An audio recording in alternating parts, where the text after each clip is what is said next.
Welcome to conversations. मैं आपका host, आपका दोस्त मुख्तदर खान, और आज मैं आपसे भारत की जो खबर आई है कि अक्टूबर के महीने में इंडिया ने एक किस्म से अपनी ट्रेड रिकॉर्ड कायम किया है। और ये ट्रेड रिकॉर्ड नेगेटिव रिकॉर्ड है, यानी इंडिया ने इतना बड़ा अपनी पूरी तारीख में इतनी बड़ी ट्रेड डेफिसिट को रिकॉर्ड कभी नहीं किया है। इसका मतलब ये है कि भारत के जो सबसे ज्यादा एक्सपोर्ट्स है, और अगर इंपोर्ट्स जो आ रहे हैं, तो इसमें जो फर्क है, यानी भारत के एक्सपोर्ट्स कम हो गए हैं और भारत के इंपोर्ट्स बढ़ गए हैं, तो ट्रेड डेफिसिट कहते हैं। यानी जब आप इसको सब्सट्रैक्ट करेंगे, यानी आप बेच कम रहे हैं बाहर और खरीद ज्यादा रहे हैं, और उसका जो फर्क है कि कितना ज्यादा खरीद रहे हैं आप, उसको ट्रेड डेफिसिट कहते हैं। और वो तकरीबन 42 बिलियन डॉलर्स हो गया है इस महीने। यानी भारत ने इतना ज्यादा ट्रेड डेफिसिट अपनी तारीख में कभी रिकॉर्ड नहीं किया था। So it's a record trade deficit. इसमें आप अगर आप गूगल करेंगे तो आपको देखेंगे हर मेजर बिजनेस का जो अखबार है उस पर यही हेडलाइन है कल से के India goods trade deficit all time high 41.7 billion dollars और अक्टूबर। इसके बेसिकली दो वजूहत है। एक कि अपेरेंटली ये जो फेस्टिवल सीजन गुजरा है उसमें भारतवासियों ने सोना बहुत खरीदा है। तकरीबन 11.7 बिलियन डॉलर्स का सोना खरीदा है इंडिया के कंज्यूमर्स ने। तो और ये सारा का सारा इंडिया ने तकरीबन 14 बिलियन डॉलर का सोना बाहर से इंपोर्ट किया है। यानी इंडिया के पास अब उतना सोना नहीं है जितना लोग खरीद के जमा रहे हैं। तो एक वजूहत ये है कि एक्सपोर्ट्स इसलिए बढ़ गए हैं कि इंडिया सोना बहुत इंपोर्ट कर रहा है, ताकि ये शादियों के त्योहारात में लोग शायद तोहफतन या अपने आप को I know what ever it is jewellery के लिए सोना खरीद रहे हैं। तो दैट इज वन रीजन जिसके वजह से एक्सपोर्ट्स बढ़ गए। लेकिन जो इंडिया के इंपोर्ट्स हैं वो बहुत बुरी तरह से गिर गए हैं। तो उसकी वजह सिर्फ एक ही है, और वो है डोनाल्ड ट्रंप के टैरिफ जो इंडिया पे 50% लग गए हैं। तो अगर आप इंडिया का जो डेटा है, एक्सपोर्ट्स का डेटा, अगर आप उसको देखते हैं सिंस अप्रैल, जो इंडिया का नया फाइनेंशियल ईयर वो अप्रैल से मार्च तक जाता है, तो अप्रैल मई जून जुलाई और अगस्त में आपको क्लियर नजर आएगा कि इंडिया के जो एक्सपोर्ट्स हैं खासतौर से अमेरिका को, वो तेजी से बढ़ रहे हैं।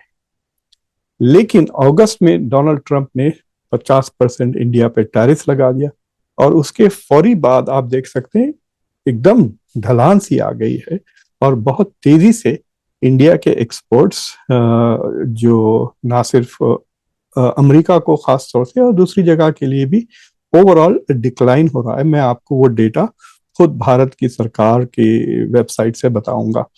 तो बेसिकली उससे ये हो रहा है कि जो इंडिया की जो लेबर इंटेंसिव जो इंडस्ट्रीज हैं उन पे सबसे ज्यादा असर हो रहा है।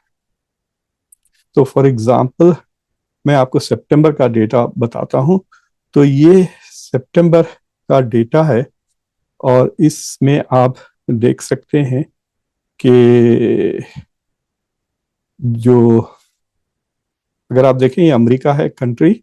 सितंबर 2024 में इंडिया ने 6.2 बिलियन यानी सिक्स 6,200 मिलियन डॉलर का एक्सपोर्ट किया है। 6.2 बिलियन डॉलर का एक्सपोर्ट किया था पिछले सितंबर में। और अब के सितंबर में अगर आप देखें तो 5.4 बिलियन यानी 12%, 11.94% से डिक्लाइन हुआ है इंडिया के एक्सपोर्ट्स टू अमेरिका। तो ये बहुत ही आप कह सकते हैं कि भारत के लिए नुकसानदेह है, क्योंकि it is also affecting India का जो हाई, मतलब जो ज्वेलरी का इंडस्ट्री है, जो गारमेंट इंडस्ट्री है, जहाँ पे लोग ज्यादा काम करते हैं, ज्यादा ज्यादा जॉब्स क्रिएट होते हैं, उस पे ज्यादा असर हो रहा है। Textiles, leather, footwear, gold and gems and jewellery, इन चीजों पे असर हो रहा है। इसका मतलब ये है कि ट्रेड एक्सपोर्ट्स अमेरिका के रुकने की वजह से बहुत ज्यादा लोगों के जॉब्स खतरे में पड़ गए हैं या चले भी गए हैं, क्योंकि they are not able to get new orders in America, और ये सिर्फ 2 महीने में ये हाल हुआ है। इसका असर इंडिया के रुपये पर भी हुआ है। तो आप ये चार्ट देखें और आपको पता चलेगा कि इंडिया तकरीबन 3.5% से रुपया गिर गया है। तो ये चार्ट में आज दो चीजें नजर आ रही हैं आपको। एक, कि आज की तारीख, आज नवंबर 20 तारीख है, $88.57 है आज का डॉलर टू रुपी रेट, यानी $88.57 में आपको $1 मिलेगा। आज से अगर आप अप्रैल के महीने में चले जाते हैं और पिछले साल, तो वो 84 था। तो साल के शुरुआत में 84, जब डोनाल्ड ट्रंप इलेक्ट हुए तो 84 रुपये में आपको मिल जाता था, और अब वो तकरीबन 5-4.5 रुपये महंगा हो गया है डॉलर। अब इससे फायदा भी होता है इंडिया को, यानी इंडिया के जो एक्सपोर्ट्स हैं अमेरिका को वो सस्ते हो जाते हैं, तो इंडिया ज़्यादा चीज़ें भेजना शुरू कर देता है उनको, होपफुली। और जो अमेरिका से इंडिया को जो चीज़ें आती हैं वो महंगी हो जाती हैं, तो इंपोर्ट्स कम हो जाती है, उससे ट्रेड डेफिसिट कम होना चाहिए। लेकिन दैट इज़ नॉट हैपनिंग। जिस तरह से टैरिफ की वजह से डोनाल्ड ट्रंप ने जो 50% टैरिफ लगाए हैं, उसके वजह से आप देख सकते हैं कि 12% एक्सपोर्ट्स अक्टूबर के महीने में गिर गए हैं। तो सितंबर में भी 12% के करीब यूएस को एक्सपोर्ट्स गिर गए थे, अब भी उतने ही गिरे हैं अकॉर्डिंग टू द रिपोर्ट्स जो नजर आ रहे हैं। तो इससे क्या असर होगा? इससे असर ये होगा कि कोशिश करनी चाहिए भारत को। अब ये देखिए आप चार्ट अमेरिका को एक्सपोर्ट्स के, तो ट्रंप के 50% टैरिफ लगने के बाद से आप देख सकते हैं बिल्कुल नेगेटिव में चला गया है। सो वो जो जो दिख रहे हैं आपको बार ग्राफ्स, वो दिसंबर 2024 से लेकर अब तक, तो जनवरी में बहुत तेजी से एक्सपोर्ट्स हुए हैं, फिर इसके बाद मार्च और अप्रैल में इसलिए हुए कि डोनाल्ड ट्रंप के जो 25% टैरिफ अनाउंस हुए थे वो 4 तारीख से लागू होने वाले थे, अप्रैल की लिबरेशन डे, तो 9 तारीख शायद। तो एनीवे अप्रैल में वो लगने वाले थे, तो लोगों ने शुरू में काफी जल्दी जल्दी काफी सामान इंपोर्ट कर लिया था, इसलिए आप देख सकते हैं कि देवर ह्यूज इंपोर्ट्स मार्च और अप्रैल में। और फिर इसके बाद मई में कम हो गया, जून में भी, जुलाई में, फिर अगस्त के बाद से यू कैन सी एकदम डिक्लाइन हो गया है एक्सपोर्ट्स में। तो अब इससे ज्यादा दबाव पड़ जाता है कि जो अमेरिका के साथ बायलैटरल ट्रेड एग्रीमेंट जो अभी तक नहीं हुआ है, उसे तय करें, जल्दी से एडजस्टमेंट्स हो जाएं। इससे हटकर दो चीजें हुई हैं। एक ये कि भारत अब कह रहा है कि वो रशिया का तेल बिल्कुल लेना बंद कर दिया है। तो अब एक्सपोर्ट्स और अमेरिका का जो आप कह सकते हैं अमेरिका से जो ऑयल रेवेन्यूज हैं, वो ऑयल सप्लाई है वो अमेरिका से ज़्यादा खरीदना शुरू कर दिया है। तो उसकी खबर मैं आपको बताता हूँ, इस चार्ट में देखिए आप।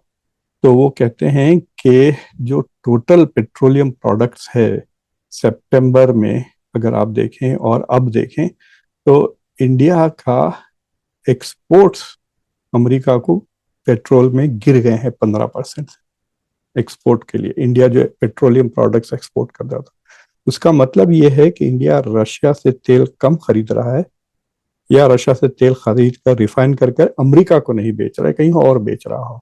बट एनीवे ये जो GTRI है, global trade and research institute, शायद इंडिया का थिंक टैंक है, वो ही कह रहा है कि भाई हमने तेल रशिया से खरीदना बंद कर दिया और आपको एक्सपोर्ट भी नहीं कर रहे। और अमेरिका से जो इंपोर्ट करता है पेट्रोलियम क्रूड ऑयल, ये देखिए आप, तकरीबन 67% से बढ़ गया है। और दैट इज, यानी सितंबर 2024 में कुछ 607 मिलियन डॉलर्स का इंडिया ने क्रूड ऑयल खरीदा था अमेरिका से, अब वो 672 मिलियन। देखिए नंबर्स और परसेंटेज जब हम कहते हैं तो ऐसा लगता है कि बहुत बढ़ गया है, तो अप्रैल से लेके अभी तक अगर आप देखें तो तकरीबन 3 साढ़े 3 बिलियन डॉलर से जाकर वो अब तकरीबन 6 बिलियन डॉलर के करीब हो गया, यानी 2.5 बिलियन डॉलर का इंडिया ने ज्यादा तेल खरीदा है क्रूड ऑयल अमेरिका से। तो तकरीबन 66.9% का ग्रोथ हुआ है। तो उससे ये बहस छिड़ गई है कि भाई हम अब रशिया का तेल भी नहीं खरीद रहे हैं, हम आपका तेल खरीद रहे हैं।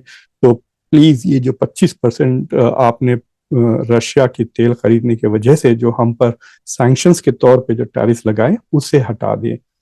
और अब बिहार का इलेक्शन हो गया है, तो उसका मतलब ये है कि बिहार एक फार्म स्टेट है जहाँ पे खेती बाड़ी ज्यादा होता है, मैन्युफैक्चरिंग कम। तो लोगों का ख्याल ये है कि हो सकता है कि भारत की सरकार अब एग्रीकल्चरल प्रोडक्ट्स पर भी जो पाबंदियां लगाई थी अमेरिका की खरीदने की, शायद उसको भी कम कर दे।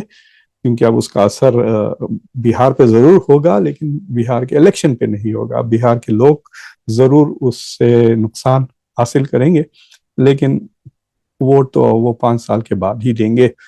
और शायद 10,000 रुपये में उनका वोट तो बिक जाता है, तो वो बहुत आसानी से खरीदा जा सकता है। सो एनीवे, तो ये खबर मैं आपसे शेयर करना चाह रहा था, और इसका मकसद ये है कि डेफिनेटली इंडियन गवर्नमेंट पे काफ़ी दबाव होगा कि देखिए डेफिसिट भी बढ़ रहा है। उसका अब ये इकोनॉमिक कॉम्प्लिकेशंस में जाना नहीं चाहता, क्योंकि उससे इंडिया का जो करंट अकाउंट डेफिसिट है उस पर भी नेगेटिव असर हो रहा है।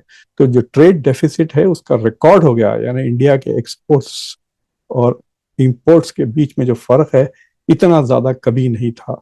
सो it's a very bad sign. It tells you कि you are an importing country, not an exporting country. ये जो बात हो रही है कि हम आत्मनिर्भर हैं वगैरह वगैरह, वो सब बातें कमजोर नजर आती है इस डेटा के सामने। तो ये मैं आपसे शेयर करना चाह रहा था कि अब हो सकता है कि इस दबाव के अंदर आकर इंडिया कुछ और कंसेशंस कर दे अमेरिका को, और एक बायलैटरल ट्रेड एग्रीमेंट हो जाए। वैसे भी इस महीने अमेरिका ने बाज इंडिया की एग्रीकल्चरल प्रोडक्ट्स पर से टैरिफ कम कर दिए हैं। So that is a good news जो अभी मिली है। तो anyway, thank you for watching conversations. इसी तरह से मैं आपको डेटा बेस्ड एनालिसिस देने की कोशिश करता रहूंगा। आप हमारे चैनल्स को सब्सक्राइब करें, इस वीडियो को लाइक करें, इसको दूसरों के साथ ज़रूर शेयर करें। और अंटिल नेक्स्ट टाइम, मैं आपका होस्ट, आपका दोस्त मुख्तदर खान। मैं आपको आज साउथ कोरिया से बात कर रहा हूँ। मैं यहाँ पे एक छोटे से दौरे पे हूँ, कुछ लेक्चर्स भी दे रहा हूँ, लोगों से, स्कॉलर से मुलाकात कर रहा हूँ। मैं यहाँ हांगकांग में आया था एक कॉन्फ्रेंस में कीनोट एड्रेस करने के लिए। फिर उसके बाद शेंजन गया चाइना में, उसके बाद बीजिंग गया, वहाँ पे भी यूनिवर्सिटीज़ में लेक्चर्स दिए हैं। और फिर कल मैं यहाँ साउथ कोरिया आया, और अभी थोड़ी देर के बाद मेरा यहाँ पर भी एक छोटा सा लेक्चर है American foreign policy, Indo Pacific को लेकर, ईस्ट एशिया को लेकर। तो एनीवे, तो उसकी भी मैं आपके साथ खबरें शेयर करते रहूँगा। जब मैं अमेरिका जाऊंगा तो वहाँ पे तफसीलन इस दौरे का मैं एक वीडियो बनाऊंगा और आप लोगों के साथ शेयर करूंगा। Until next time, take care.